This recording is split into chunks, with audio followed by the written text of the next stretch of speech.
What's up, guys? About to react to this right here. Three very scary true horror stories. And it says very scary, so let's see if it's actually good. I live in Bangalore, India, and this is a true story that happened to me when I was 13 years old.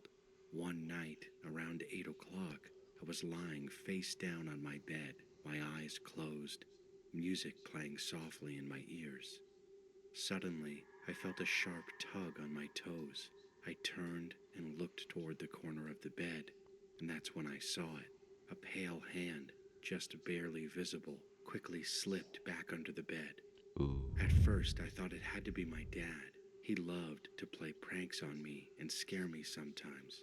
I got up, knocked on the mattress with both hands, and said, "Dad, I know you're under there. Don't scare me."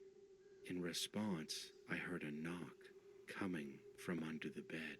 Still laughing a little, I knocked again, louder this time. "Dad, come out. Come out now."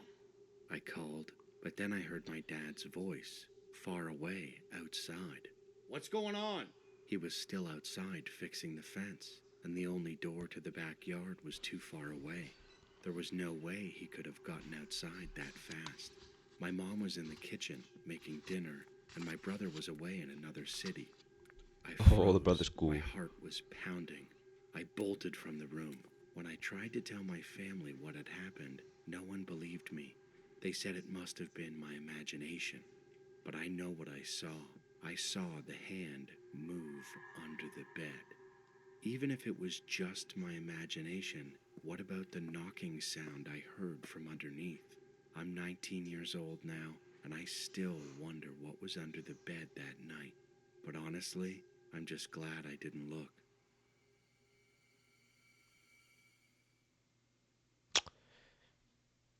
This happened That back wasn't when like I was in very my scary, first so year of college. I had moved 6 to out of Wright 10. Pierce City for my studies and was living in a hostel at the time.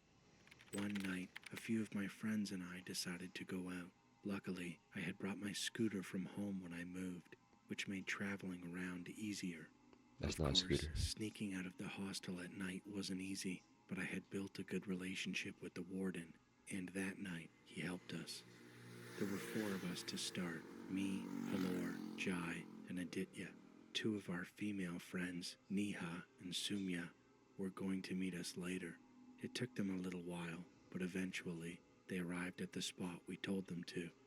Now we had 2 scooters and 6 people, so we split up. Jai offered to drive Neha and Sumya. Or while actually, I drove think it my is a scooter, with Halor but and it's like a Aditya. different type. As we were getting ready to go, I asked Neha where we were headed.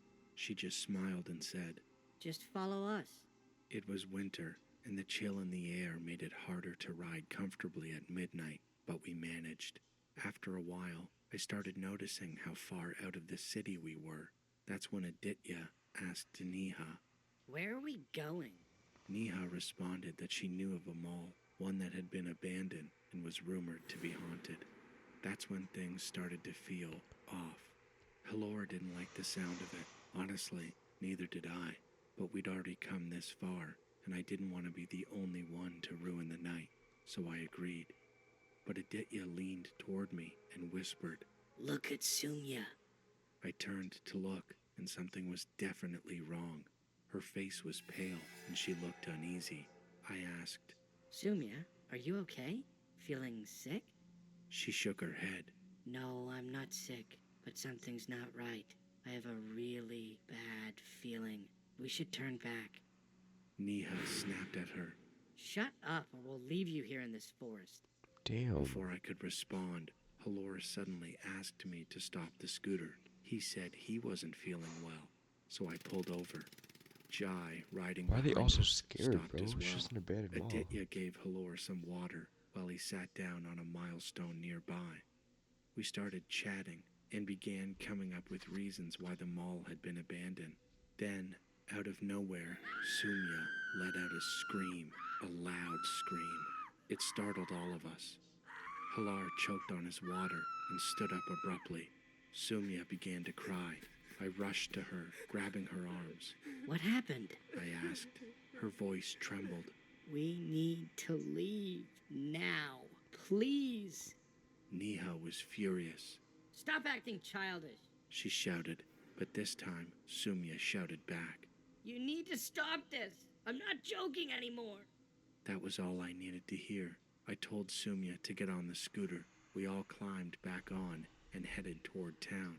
The ride was quiet, tense. Sumya was clinging to Jai so tightly, it made me a little jealous, I won't lie. Oh, But I it knew also it. showed just how terrified she was. Around 5:30 a.m., we stopped at a tea stall. As soon as we parked, Sumya rushed to a chair and sat down. We gathered around her, still shaken. I asked. Are you okay now? Do you want some water or food? She shook her head, staring blankly. No, just let me sit here. Jai moved closer and gently asked. What did you see? At first, she said nothing, but then, as if reliving it, her face turned pale again. What she told us still gives me goosebumps. She said that as we entered the outer forest area, she had noticed something, or someone, a woman, hiding behind the trees. At first, she couldn't get a good look because we were riding, but when we stopped and Halor sat on that milestone, she saw the woman clearly. She said the woman was standing right beside Halor. Her legs were bent at strange angles, her eyes pure Dude, white. her legs are so Her big, skin bro. was What the pale and lifeless. We were all frozen, especially Halor. He just stood there, replaying the exact moment in his head. Since that night, I've stopped venturing to the outskirts after dark, because sometimes you don't know what's watching you from the trees. So the ghost got them before they can even get to the mall. Hi, my name is Malaysia. I'm here to tell 7 out you of a 10. true story that happened to me when I was about 7 or 8ish years old. Back then, in 2011, a tornado had hit our house. The damage was bad enough that I was sent to stay with my grandma for a few weeks until everything went back to normal. One day, my grandma had had almost all of her grandchildren over to stay the night. Let's call them Marcus, Leah, Amia, Rico, and Nina. We all slept on the floor on pallets. I woke up in the middle of the night. The time on the cable box was 3:20, 3:40, something like that. Ooh. Everyone else was sleeping, and I watched the TV for a little bit, when my attention drifted towards this dark hallway. I really wasn't sure why. After about 2 minutes, a figure appeared. It looked just like my grandpa, with a huge stomach, sort of a long head. But there was something off. The figure was much lighter than him. My grandpa was really dark-skinned. He seemed to walk in a strange way, more of like a limp. And something else strange was that he was walking towards my uncle's room, right across from the room he and my grandma shared. He never went in there. Being the curious little child that I was, I called out to him like, "Papa?" The figure stopped as soon as it heard my voice, slowly turned my way. Once I got a good look at his face, my heart dropped. It wasn't him. It was something else. The figure charged my way. Terrified, I hid under the covers, forcing myself to try to go to sleep. When I woke up again around 12 or 1, later than all of my cousins, I tried to explain to them what had happened, and they just laughed at me and said they didn't believe me, except Damn, Amia, bro. who was very quiet. When all of my cousins got up to make themselves something to eat, I looked over at Amia. She looked back at me with fear in her eyes and said, "I saw it too." This story is very much real. When I'm sitting alone thinking about it, I remember it. I can't believe I remember it to this day. I'm 20 now, and I still refuse to sleep without a blanket over my head and my bedroom door closed. 5 out of 10.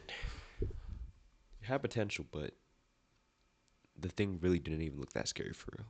But here, I'll see y'all.